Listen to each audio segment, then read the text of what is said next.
What's up mga kaders, bali may share ako sa inyong website kung saan makakatulong sa inyo sa pagre-refer ng cellphone, ng laptop, ng PC, or yun, kahit anong devices. And yun, para hindi na rin kayo gumastos. So, ito yung iFixit na website. So, visit nyo yan.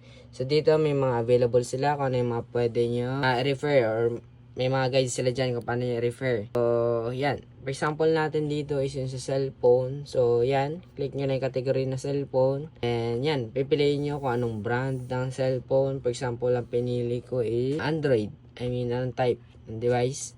So, Android. Then, pipiliin nyo naman kung anong brand. So, Samsung, for example. Then, yan. Pipiliin nyo kung ano yung series ng Samsung. For example, itong Samsung Focus S. So, once na naklik nyo na yun, ito na yung lalabas. So, yan na siya. Then, pipiliin nyo kung ano yung issue sa device nyo. For example, naging issue is, yan, Samsung lines. So, madalas to sa Samsung.